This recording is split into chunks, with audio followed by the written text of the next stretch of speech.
everybody. It's Georgia Rose. And as you can see, I am not in the studio tonight. I'm actually in my home office doing the show. I had quite a day today running around, beat the clock. So I decided I wasn't going to use the extra half hour to go to the studio. But we have a fabulous show for you. Welcome to the Soul Space. This is my soul space where I do a lot of my work. So welcome. And I'm here every Monday night at 7 o'clock on Strong Island Television, on Zenkuda Soul Space on Facebook, and all your podcast networks, even on Channel 115 on Cablevision on Fridays at noon. So you can have lunch with Georgia Rose. So welcome, welcome, welcome. I see I have some people piling on. Tonight, I'm actually going to be doing a live reading. We had a contest a few months ago with a free reading. Anybody who shared the show, we put your name in a big basket. And lo and behold, Bobby actually was there the night that I pulled the name, and it was Aaron Bartles. So in a little while, we're going to invite Aaron on. Aaron is from Texas, and he's going to come on via remote. And we're actually going to look at his chart, and hopefully it'll help you guys understand your charts a little better and how to read your own chart. So if I could just get you guys to share the show, that would be absolutely fabulous. I'm actually doing that right now. So I'm going to share that on a few pages that I have and in my own feed. And I'm just going to say, hey, come on in the soul space.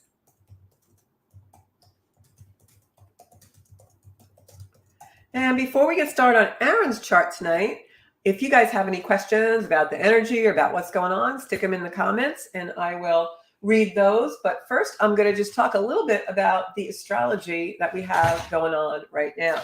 It's going to be kind of a little bit of an irritating week. I hate to say that, but there's also some good stuff that's coming too. I have my special astrology book that I write everything in. Look, this is like what I do in my spare time, guys. How do you like that? So, so like I have spare time, right?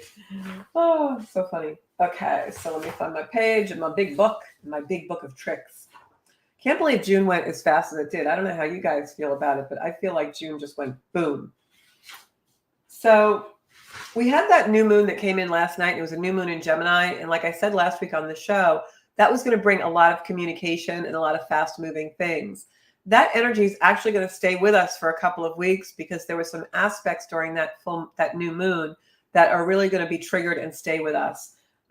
Mainly over the next few days, Neptune is playing a big part in the sky. So if you've been having really heavy sleep, or you've been dreaming a lot, or you've been having kind of daydreams even, or felt ungrounded and really kind of like prone to fantasy, that's because Neptune's really been in play. And Neptune is a planet that makes us dreamy. It's also a spiritual connective planet. So sometimes when Neptune energy is very heightened, we will find that we feel like we are able to connect easier and having some psychic things going on, or maybe we see more signs, or maybe, in a typical day, we'll be looking up at the sky and all of a sudden today, when we look up at the sky, we see something that we never saw before, or we see something more meaningful. That's kind of Neptunian energy. We also have the summer solstice coming in this week. I believe that is actually on the 20th, which is tomorrow. So that's going to be a very potent day. Solstices, the autumn equinox, all of the times when we have light changing and the seasons being initiated, those are days when energy is heightened and we see a lot of juxtaposition, a lot of contrast, a lot of polarity and duality regarding light and dark. And so that's when those things really become more potent, especially this time, because a few hours after the solstice, we actually have the moon, who's going to be in the latter degrees of Cancer, being Cancer starts and initiates summer. That's actually going to be opposite of Pluto. And Pluto, as you all know, just went back retrograde into Capricorn, where it was for 15 years. So this energy and what the new moon is setting off and the solstice is setting off is an energy where we're going to repeat some things. We have a chance to go back to those themes that have been around the last 10, 15 years, especially regarding structures, and get a chance to kind of do them over, finally tighten them up, tie those bows we didn't get to tie around the beginning of this year. So know that this year and for the rest of this year, and especially this week, we will have some power struggles and some things that invite power struggles.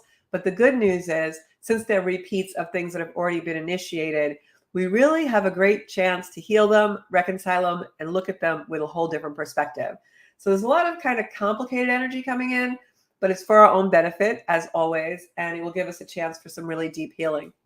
as a matter of fact, because of some of the things that are going on with this solstice tomorrow, whenever in astrology we have a solstice or a beginning of a season that starts out with a temperament or an energy certain way, we know as astrologers that that energy probably is going to be the identifying theme for the season. Kind of like, if you walk into a party, you always get the energy of the party and you just know that's the way the night's going to go, right? It's the theme. So that's how it is when we initialize the seasons. And right now in this initialization of summer this year, it's really Mercury comes in, and Mercury is playing around a little bit with Mars, which is the planet of our get up and go, our drive, our needs, our wants. It can make us aggressive or ambitious or assertive, right? Good or bad. And it's playing around with that energy, and also Chiron, which is the wounded healer, the planet that we sometimes, when I look at a chart and I see where the planet Chiron is for you, that shows me the kind of wounds that you brought into this world. So being that the sun initiated this energy in the sign of Cancer, which is a very healing energy, it's ruled by the moon, it's ruled by themes of mother, heart-spaced energy. I think I'm going to be dubbing this summer the summer of healing, because I think there's a lot of healing that's going to be going on for all of us this summer as we kind of are a little more introspective and we dive a little bit deeper into the things that we want to heal for, maybe things that have been coming up for a very long time. And that's also indicative of the fact that we have a lot of planets going retrograde. Venus is going to go retrograde this month. We've got Saturn in retrograde. We've got Pluto in retrograde. Of course, Mercury will do her stint over the summer of retrograde. But this Mars Chiron energy that initiates the summer and is going to be with us all summer long, and you'll hear me talk about it more in the soul space, is an energy that is, Mars is in Leo. So it's very, very expressive. It wants to be beating the drum. It wants to be walking in the parade. It wants to be flamboyant. It wants to show love. It also wants to, throw its pride and ego around. And Chiron right now in Aries is the teacher. It's something that has the propensity and the potential to take that energy of that Mars in Leo and really make us take action in our healing. So don't be surprised if you're an astrologer or a Reiki person or a reader or anything. You're going to be busy this summer because people are really going to want to delve into certain issues that they've been dealing with and going around and around for a long time. So between now and fall, now and the end of the year, it's time for us to finally heal those things that we keep putting a Band-Aid on and putting a Band-Aid on and putting a Band-Aid on. Come into your full potential. And I'll be here every step of the way to help you. But I do think this summer of healing is going to be very profound for a lot of us and bring joy and warmth and compassion to a lot of the places we need to heal, and healing in relationships with others. The nodes are going to be changing. We're going to talk about that a little bit with Aaron's chart in a few minutes. But the nodes of the moon are changing. For the last 18 months, we're in Scorpio and Taurus. Now the North Node is going to be in Aries. That's going to give us a lot of power. And the South Node goes into Libra, which gives us a lot of balance. So this is all about relationships for the next 18 months come July. So on Friday, we have Mercury making a half square to Jupiter. What does that mean? Well, Friday, Saturday, and Sunday, you want to really be careful with your words and also with your ears, because that's going to be those 3 days of maybe misinterpreting things. We won't hear them the right way. We'll misunderstand, and we will also be misunderstood and misguided.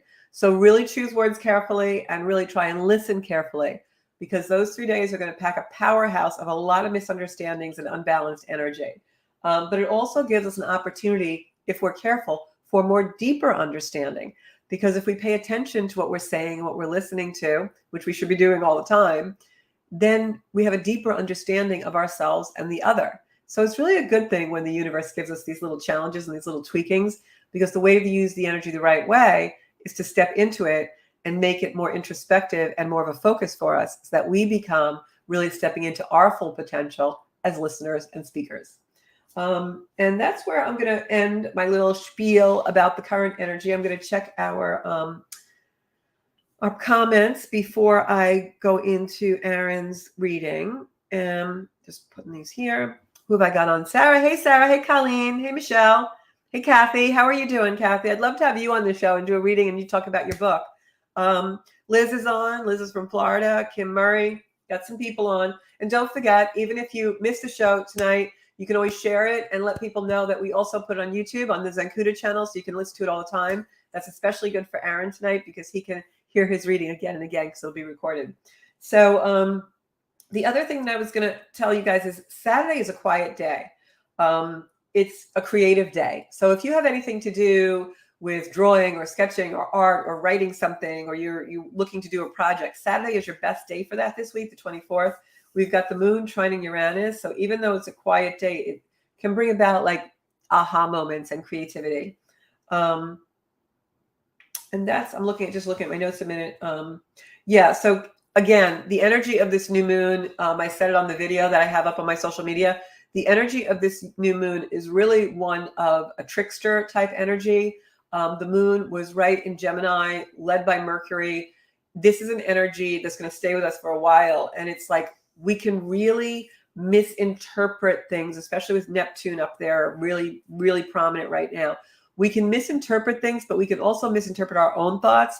Like we may have something that's a dream or a fantasy and think it's like really great to do. So kind of check yourself before you wreck yourself. But one of my favorite expressions from the 90s. But what I will say is that energy that I was just talking about now, where it's almost like an AI type of energy, like, is it true or not? You know, is this real or not? Is this something I want to pursue, or am I like way out in left field here? And it's going to be really hard to know. But by the same token, that energy can be used for good and can be used in a really positive way. Because if you think about it, if Neptune is heightening our fantastical ideas and heightening our dreams, well, isn't that where all creativity comes from? I mean, every great idea we ever had as humans started with a fantasy or a dream. So Neptune highlighting those things in this energy gives us the opportunity to really, really harness some great stuff. Just make sure you don't go too far. All right. And that's about it for the energy of the week. If you have any questions about the energy of the week, just put your questions in the comments. I'm going to send up some hearts to all my beautiful Zenkuda community that's here. And if you haven't already, please, please, please subscribe to our YouTube channel. So I am going to bring in my guest, Aaron Bartels. I'm really excited. Aaron has been so supportive of my work for a couple of years now. I could not even tell you how he found me. Maybe he remembers. I don't know. But he's just been such a sweet energy, even though I've never met him in person. So if we could bring in Aaron, Bobby, that'd be great. Here he is. Yay, Aaron. Everybody send up some hearts and smiley faces and everything for Aaron. Hi, everybody. Hi, Georgia. How are you? I don't remember how we first met. Do you remember? You know, it was, I do remember it was someone Oh, sent me something through Facebook, and then I stumbled upon the show, or I stumbled upon the show when it was actually at a different studio. yes. Yes. I used to be Yep. at a different studio here on Long Island. Yes. Yep. And then we did have a reading once before, I know. remember? You came to me privately and we did a private reading for you. I hope you Yep. enjoyed that. Yep. And then yeah, and that's just kind of how it got started. And I The usually power of the every internet. See, social media can be for a good thing. So I am going to pick a card and then I'm going to go into your chart, Aaron. And the reason why I wanted to do this contest and pull someone from the audience that for a free reading online is because I really wanted to give you guys an idea of what I do in a reading and how readings work and things like that. So I have a way that I usually do readings, of course, and prepare for a chart reading. But also one of the things I do is once I'm in the energy with somebody, I never know what's going to happen. You know, I let spirit kind of use me as a vessel and just direct me. And spirit is just telling me to pick a card for a theme of the reading tonight. So I'm shuffling my cards, as you can see right now. And we're just going to pick a card to see if it resonates in any way with anybody, right? Okay. If you want to just take a deep breath, Aaron, that would be wonderful. you could already tell. And you know, the funny thing is, I think tarot cards have been in my life since I was maybe 11. Oh, yeah. I believe that. I just from our interchanges, I can tell your energy is extremely spiritual. And I'm going to give you some tips on how to harness that because I saw some things in your chart as well. Okay. So the card that we pulled tonight was the Knight of Wands. So to me, Aaron, this is you. All right. So this was like a really appropriate card to pick because the Knight of Wands to me is usually a fire sign, young male, but you have a lot of planets in Aries. Yep. So this is really showing me that you're in the right place and just confirmation that we really were supposed to pick you and that we really were supposed to do your reading this evening. So if you look at this, you've got all this fiery energy and the knight is on a horse. He's charging. He's horse's feet are up in the air, he's ready to go, right? And that's such Aries energy. Yeah. So I'm going to ask Bobby to pull up your chart if we can on the screen. There you go. So this is how I do a birth chart. And it might look a little different from some of your charts that you guys look at when you go onto, astro.com or cafeastrology.com, because I obviously have pay for a larger membership than most people do. But also, being that I've studied astrology for the past 12 years, I put in a lot of things and aspects that you guys probably aren't going to be using. So if this looks a little confusing to you, I apologize for that, but this is just the way I read. And I wanted to be able to show you all so that you all know that when you get a reading with me, it's not just your average run-of-the-mill, like sun, moon, rising sign thing that, some people do. I go pretty in depth. I am an evolutionary astrologer, and EA astrology means that I read for the evolution of your soul.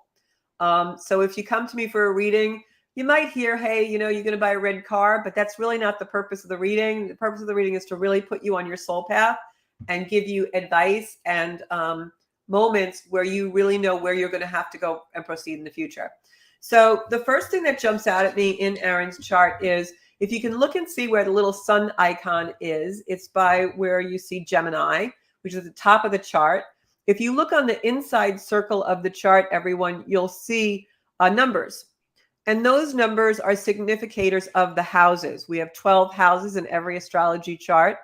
And if you look at where the sun is, which is the circle in the, like a smaller circle surrounded by a larger circle. And in the chart, it's very much in the 9th house in Aaron's chart. So his sun is in the 9th house in Gemini at 0 degrees. So when I see a sun or any planet at 0 degrees of a sign, that tells me that the energy of that sign is being initiated in this lifetime, meaning it's being started.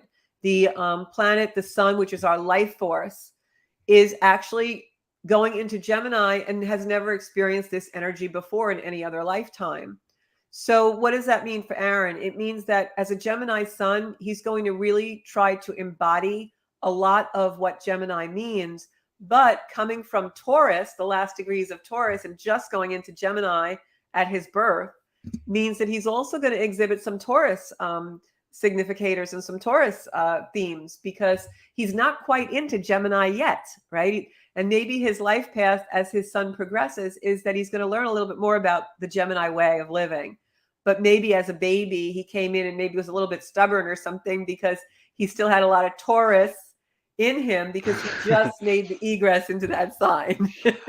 I don't think that ended up being a baby. There you go.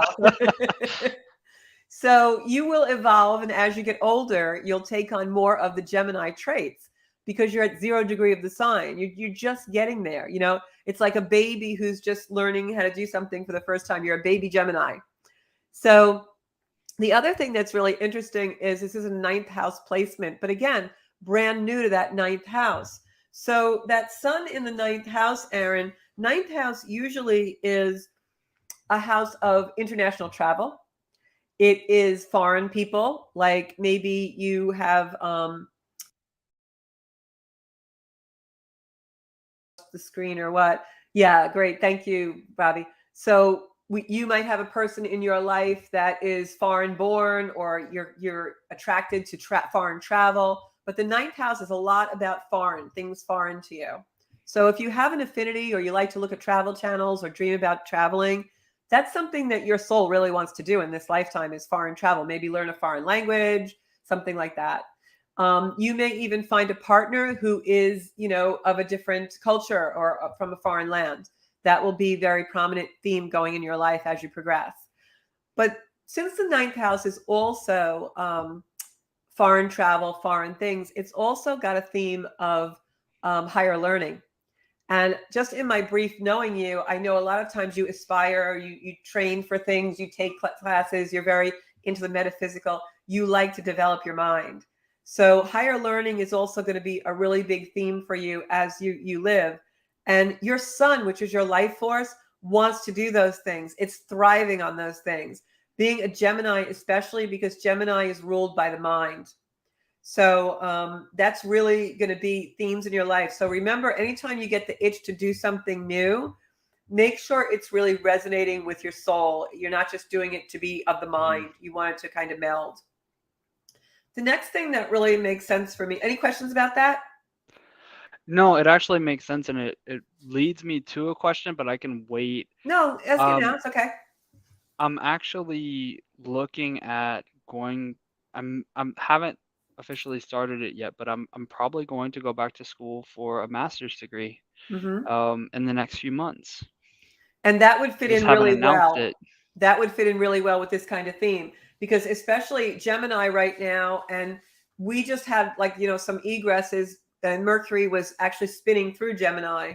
So you probably found yourself very, your thinking was probably very clear the last couple of weeks. Hmm. Like, you were probably like, wow, I'm really killing it. I'm crushing it with my mental capacity.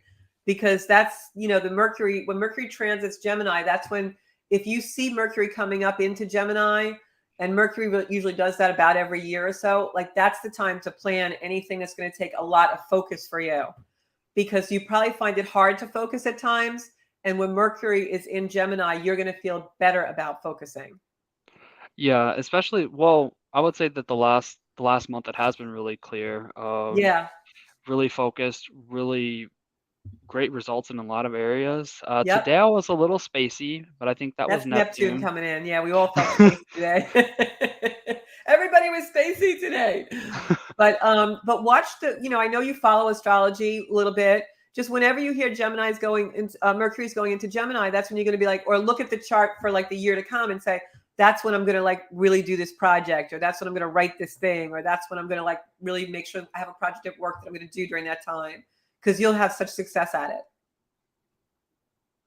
Okay. So the next thing that jumps out at me is your moon.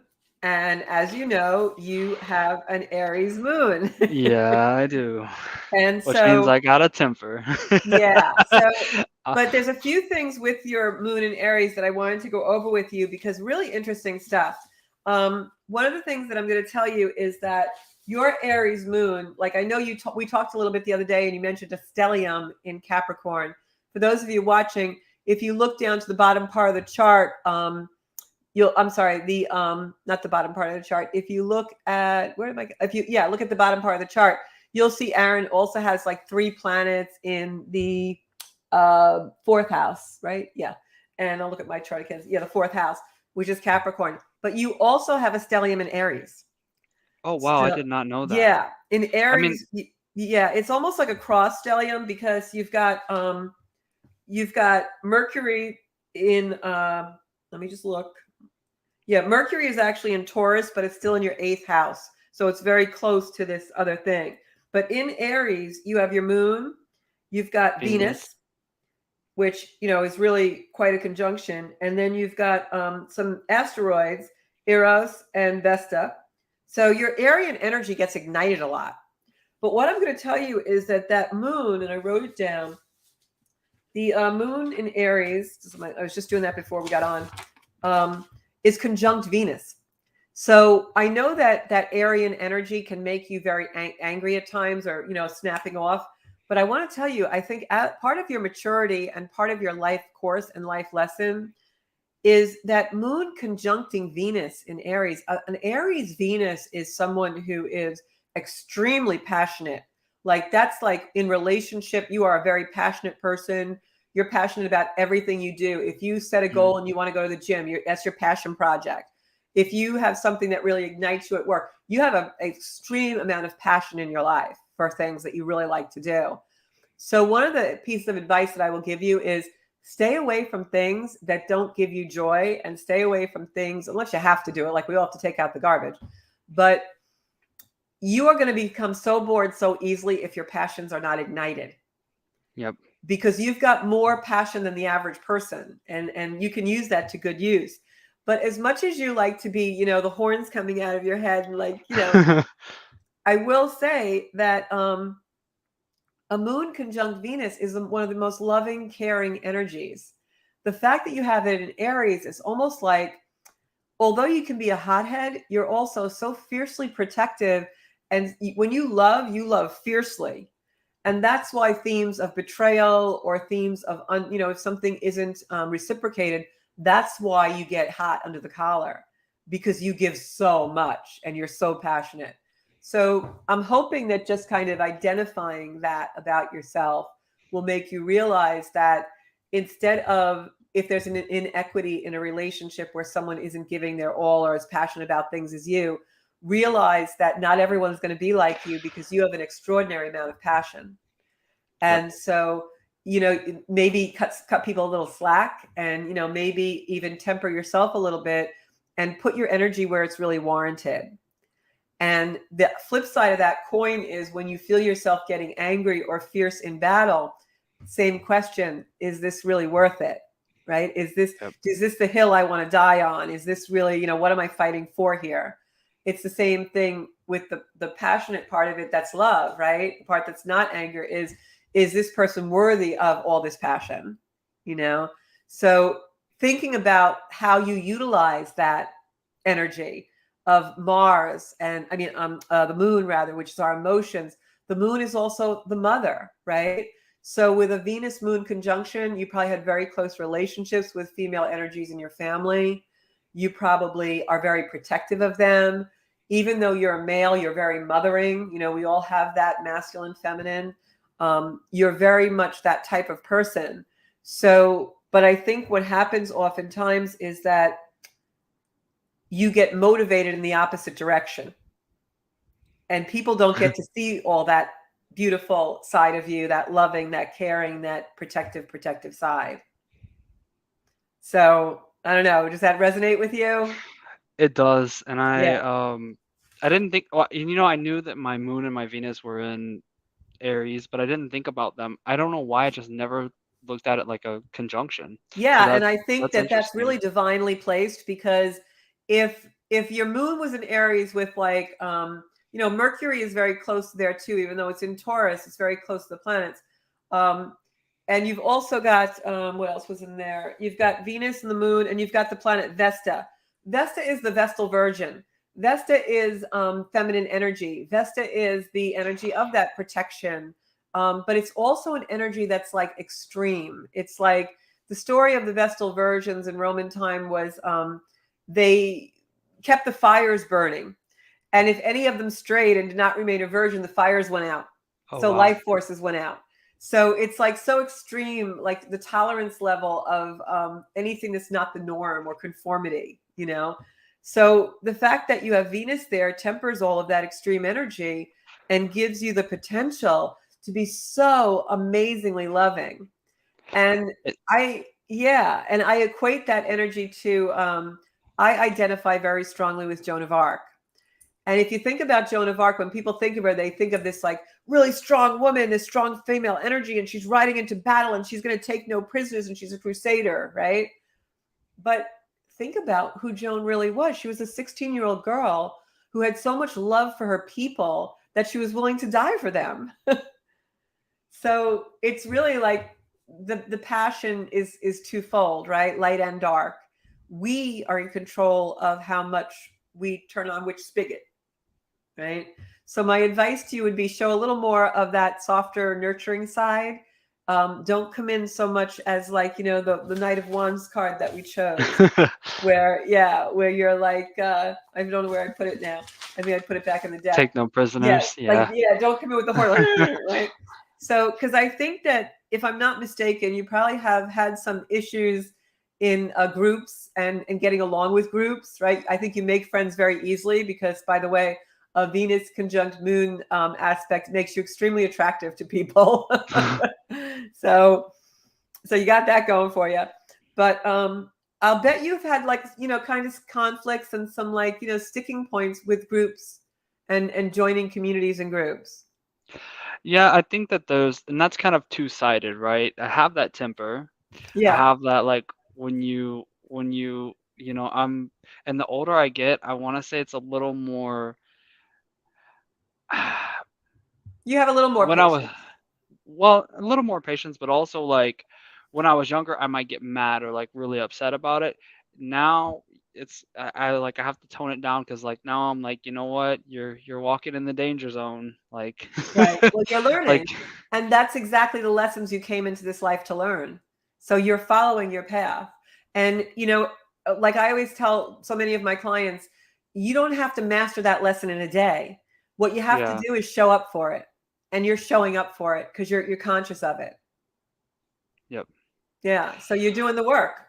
And the other thing that's really crazy is like I do have so much Aries, but my mother is actually the reverse of me. So if you looked at my mother's astrology, she's an Aries sun with a Gemini moon. Wow. And Wow. I think her Venus is Gemini. So it's like Wow. we were like exact opposites in a weird way. Well, that So I happens a always lot found in that interesting. families. Yeah, that's actually happens a lot in families. And I'm actually taking a very in-depth course now on the karma of families, being the astrology charts. And I'm doing a lot of test cases. And it's amazing what I can find out with family karma and how families get along and the lessons that they're teaching each other. It's like so amazing. And when you have a child, right? Whatever, everyone has a sun, moon, and rising sign, father and mother. If your children does not have any of those signs that you both parent have, they're not your kid. Oh And wow. you can test it on everyone in your family. Like I'm a Libra, Scorpio, Sag. My mother was a Libra rising. My father was a Scorpio moon. They also had other things in the same place in the chart that I have. Every one of my brothers and sisters will have some aspect of that energy in their chart. So like if your mom, maybe it's the Gemini that's carrying the line because you have Gemini, your mom has Gemini.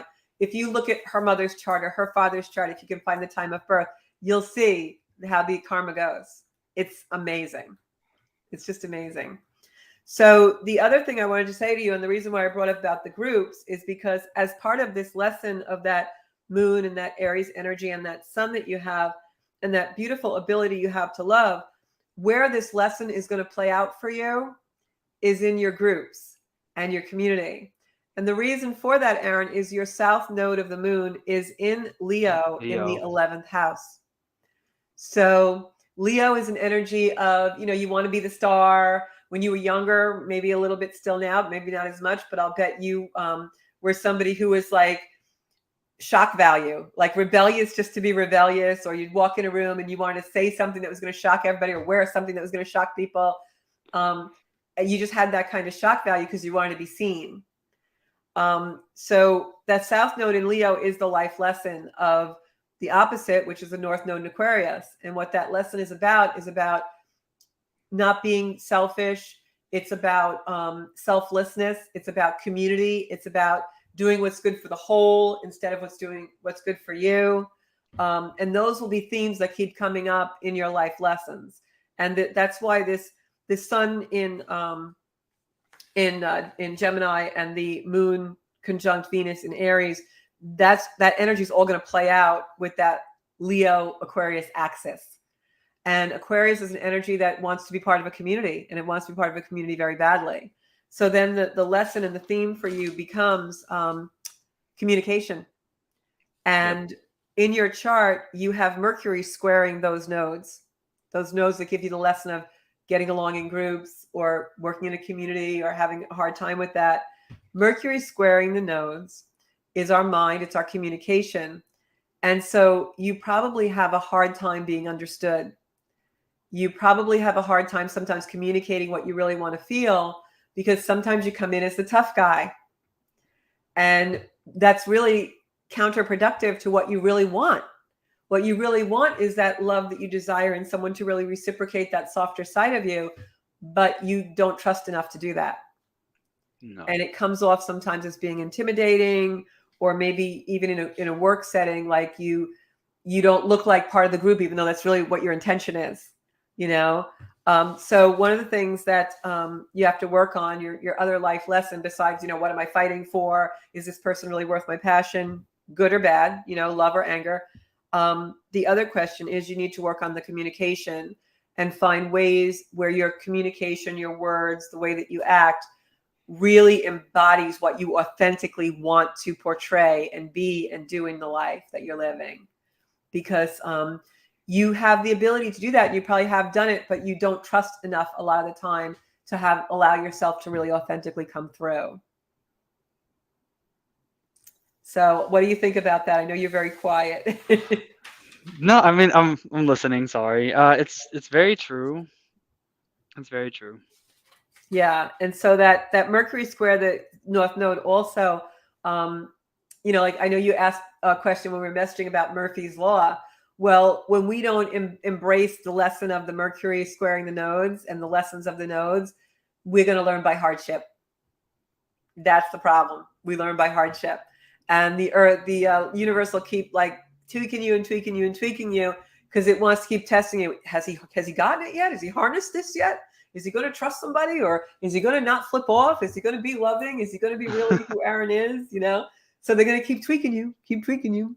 And so a lot of times you'll learn by hardship, and you're extremely intelligent. Where Mercury is in your chart, extremely intelligent. If you want to get your master's degree, it's going to be a slam dunk for you. You have no problem doing anything higher learning, but that intelligence doesn't always come across because of the communication issues that you have.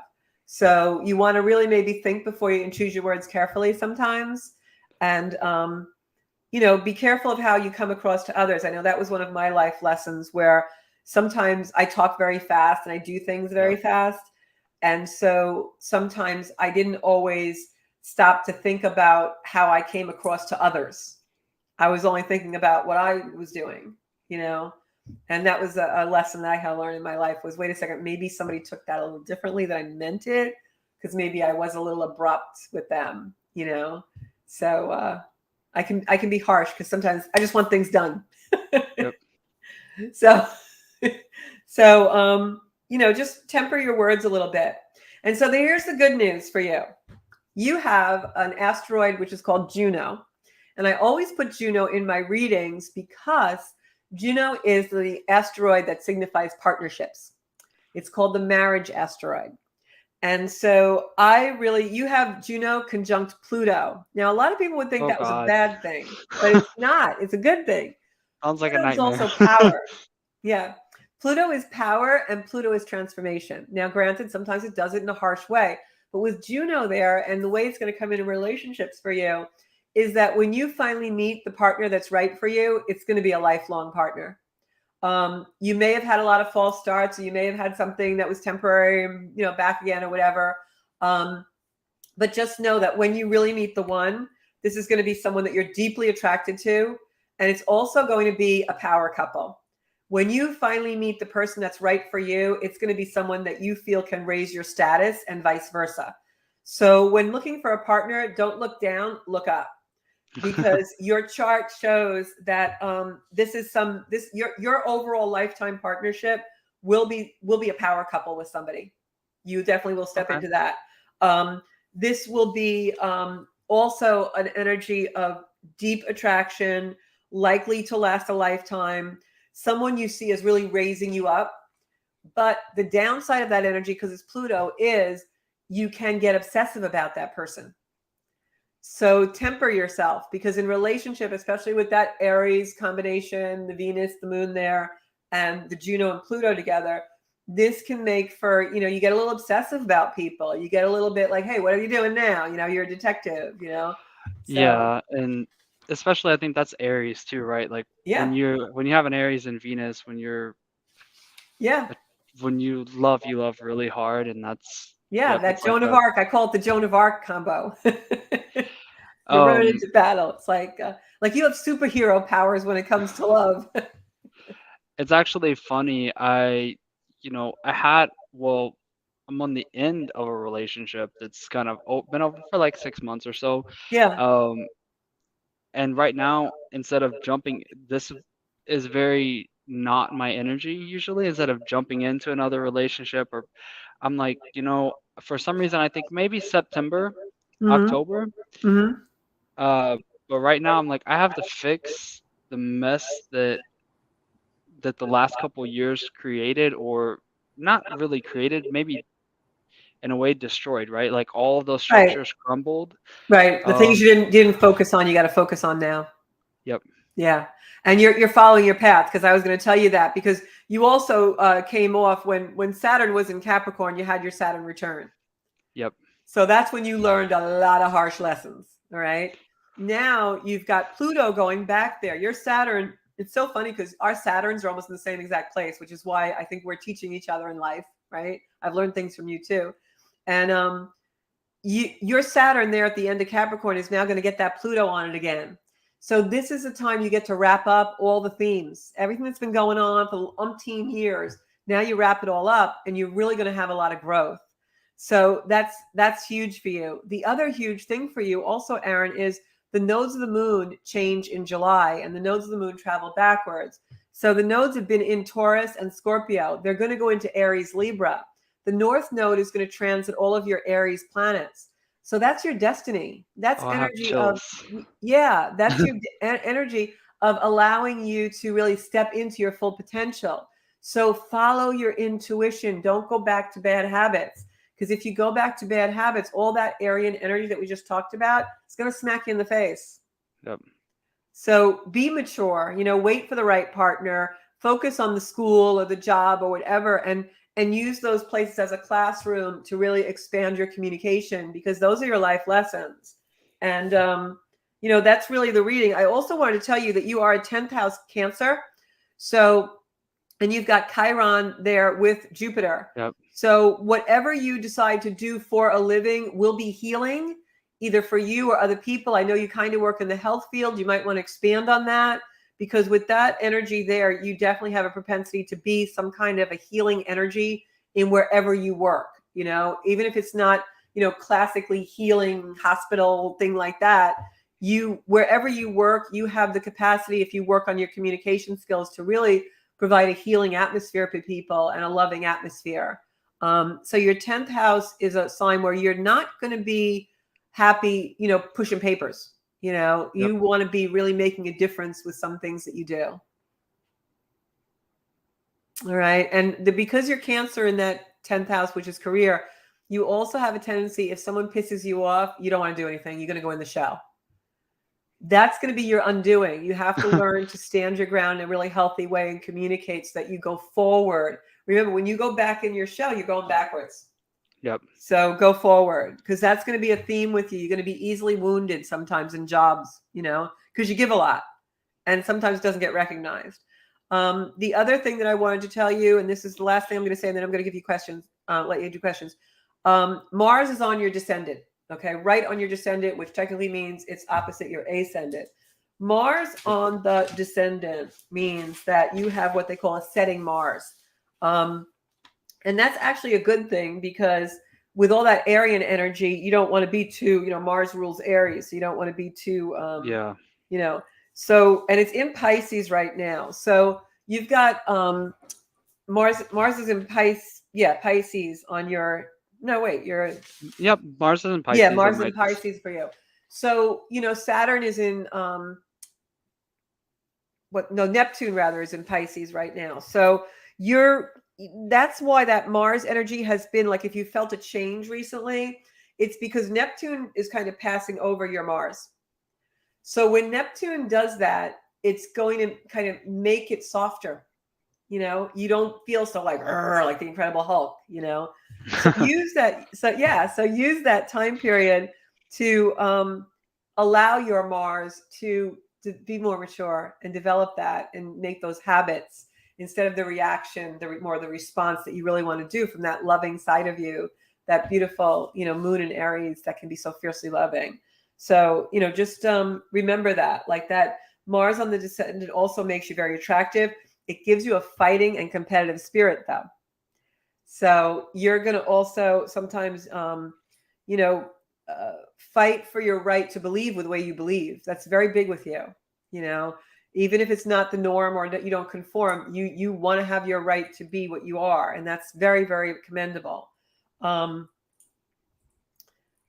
also, you see that in others. Like you're very much, you're very tolerant of others with a Mars there, because that Pisces energy makes you open-minded, and it's like the infinity sign. You can expand to do whatever you really want to do and use the Mars for that.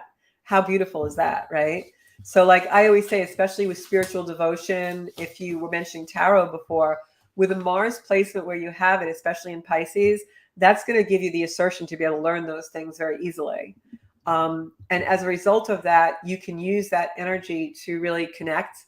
And it's almost like you've got, I always say Mars is the gas in the car. In Pisces, it's like the gas in the spaceship, because you Yeah. can really go into like the outer bounds, and that energy that we were talking about before of that higher learning and the sun in the ninth house, which is foreign travel. To me, with your Mars in Pisces, it kind of makes me think if you really become very devoted to certain spiritual practices, you probably can meditate, go into other realms, and astral travel very easily. So, It's very funny because I remember when I first started meditating, and I think you'll probably be the only person that will laugh at this, yeah, but I had to have one of my friends like, "Come meditate, come meditate, come try this," and I'm like, That doesn't happen for you?" Like right. You know, like, once it's you a with total your different place, yeah, with experience your for me. placement there, you definitely. I mean, it's a shame if you don't pursue a regular meditation practice. It's really a shame if you don't pursue that, because you have the Yeah. power. Like even shamanic journeying. I have a very good friend who does that every day. Consistent practice like that, you are going to have such an amazing intuition, Aaron. Abundance will be yours with whatever you want to really manifest. Thank you. You just need the discipline to do it. Yep, and So just questions for make me, the because I know time. we're running out of time. Oh, wow, that was quick. And Yeah, so you have it videotaped, so you can go y back to it. And a lot of times when I do also get readings from people, because sometimes it's hard to read ourselves, and I get readings from some very prominent astrologers all over the world. And I always save the videos, because sometimes even like 3 years later, I'll listen to them and I'm like, oh, I didn't get that part before. So it's really cool stuff. yep, and this is, like, memorialized, right? I can always go Yeah. back to the show, and so this is Yeah. cool. Uh, I guess I was more the questions that I would have would be, like, about the transits and the things that are coming Yes. up, because Hmm. I know, like, I had a little bit of fear, but, like, with this, I think the Saturn was going to square my Sun, but the Yep. funny thing is I think that I get hit with energy like that, like, 6 months before it actually happens, like, I get it And that ahead of happens to a lot time. of people. Yeah, that happens to a lot of people, especially like me. Like new moons affect me worse than full moons, and I always feel them like a few days before. And I think what happens, especially with Saturn, Saturn is a very slow moving planet, so you will feel it a long time before, because it moves so slowly. And then when you actually have the exact transit, it takes a long time for that to pass. Just for our audience listening, planets that square each other are like this. It's a 90 Harsh. degree. So planets that square each other, when the planets are always moving. So when you have a transit that squares, the planets are blind to each other. That's why it's a conversation of tension between the planets. They can't see each other, so they can't communicate. So like Aaron is saying, Saturn will square his Sun because he's a Pisces. Saturn is transiting Pisces and his Sun is in Gemini. They square. Those are signs that square. So when that happens, Saturn and his Sun will not be able to communicate well. And Saturn is our lessons. Saturn is the planet that restricts things in our life. So you may feel very tired. Your life force may feel a little bit, not so energetic. But the best way to use that energy, Aaron, is just be very careful. Like really be mindful every day. Even if you set your watch or set something on the phone, where a couple of times a day, you just come down into yourself and be like, okay, what am I doing today? How's today going? Saturn wants us to pay attention. Saturn slaps us around. We don't pay attention, like the car thing you were mentioning before we went on air. Like Yep. that's how Saturn works. So once we become a little more introspective and slow our roll so that we can understand what Saturn's trying to teach us, and a lot of times it'll just be everyday things. That's how it works. Then it's not as harsh. Especially your natal Saturn is in the fourth house. That's a lot of things to do with home, family, the home Family, within. yeah. So Saturn wants you to slow down. Saturn wants you to Yep. be more aware and just take a deep breath and say, okay, what's going on today? Should I stop for lunch now? Does Saturn want me to just take a few minutes? It wants you to be more aware. That's really what it's showing you. So don't be afraid of that. Like I said, the transit of the nodes are going to be good for you. Chiron, that planet of the wounded healer, is also in Aries and will be in Aries for a while. It is going to be approaching your, let me just see. Did it go into Cancer on Saturday, or am I wrong?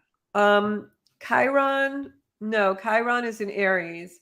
Um, Oh, Chiron is in, oh, I'm sorry. Yeah, you have it in Cancer. yep. But Chiron is transiting Aries. It's at 19 degrees Aries now. So this next little while, next couple of months, Chiron is going to be going over your Venus and your moon. So that's going to bring up some things, some wounds.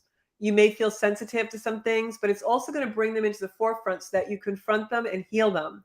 And once you do that, you're done with it. You don't have to do it ever again. And I have a feeling that's probably about relationships because it is your seventh house. So maybe you're meant to kind of be by yourself this time to do that work because what you're really doing is preparing yourself for the partner that's going to come in. Okay. Yeah. That's really where that energy is. Chiron is the wounded healer. It brings in the wounds from past life or childhood. You know, what specifically were you forced to grow up quickly? Or was there something shocking that happened in your childhood? And how did you deal with that? And how do you bring that to the relationships now? Are you in relationships as adult Aaron or as the wounded child Aaron? You know, that's Yep. what that energy is going to be about for you. That makes a lot of sense too, because actually, so one thing I don't really air that much, but I do, or well, now I'm mumbling, but recently I started therapy as well, and it sounds crazy, but I was one of those people that I buried those childhood traumas instead Yeah. of like not necessarily worse than buried. Like I buried it, poured cement over the top of it, closed the door, never wanted to open it again. But we don't realize that that stuff does show up Yeah, subconsciously. and I want to respond to that because we only have a few minutes left in the show, and I want everyone to hear this. Aaron, those doors were closed because you weren't ready, and I can see exactly in your chart as Chiron comes into where it's going to be, passing over your Venus and your Moon. We talked about that fiercely loving energy. This is about you loving yourself that way. The passion that you've given to others, it's time for you to give that to yourself.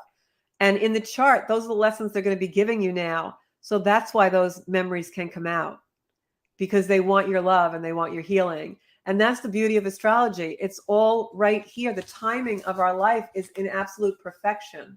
Here's the universe coming in to give you this energy, and your intuition sent you to therapy to unblock what your soul Yeah. knows is coming, all for your good. You're going to emerge from this time period a different person in a relationship now, and a different I'm person in the way you communicate, even on the jobs that you do. It's going to open up your life a lot. This next year for you especially is going to be a really, not always a gentle year, but it's going to be a year of amazing transformation for you. So don't fear that energy. okay. Be Yeah, brave. Yeah. I would say that's been the last, and like I said, I get things early, right? I feel like I get 6 months or a year early. Yeah. This whole last year, that's what that's been. Yeah, Like and a that's because complete you've got like that Chiron is egress against that Aryan energy. And also you've had the South Node on your Pluto, on your Juno, which is that marriage asteroid. Now that's going into Libra, Aries. So that's going to give you the balance. It's going to bring you balance. the energy that you need. Yeah. And So then I I hope know you enjoyed your reading. I did, that was amazing. And I of like we're out of time, but also I one thing that I noticed too is like Saturn was retrograde when I think Saturn, Neptune, maybe Uranus, something else was retrograde in Hmm. my birth chart. And I Yes. think like four of them were retrograde. So what Yeah, you've got I'm looking now what is retrograde in the chart. Not seeing it. Hold on. I took And we notes can message too. each other with more questions because I know you'll probably have more questions. Saturn, Uranus, Yeah, you've got Neptune, and Saturn, Pluto. Uranus, Neptune, and Pluto all retrograde in your chart. So retrogrades are planets that slow down in order to give us the energy of being more introspective. So they want you to slow your roll and think about things a little more. Yeah. I feel like there's several people in my life that would like that too. Yep. Yep. Yep. So I'm going to thank you for letting us do this on Thank you air. so I didn't even much. get to comments tonight. I hope that everyone really got something out of this. And I just want you guys to know I'm going to answer some more of Aaron's questions when he messages me later. But if anybody wants to come on the show and get a reading, let me know. We'll pick you from a drawing. And you know where to find me, guys. You can find me on Zenkuda Soul Space on Facebook, Zenkuda Official on Instagram, and on the YouTube channel where replays of this will be and all my other shows. So, Aaron, so many blessings. You have such a wonderful chart, and you're coming into such a beautiful time in your life. I am sending you so much love right now. So thank you so much. Thank you so much, Georgia. Thank you. Bye-bye, everybody. Bye. Have We'll a good see you night. right here next Monday night at 7. Bye-bye.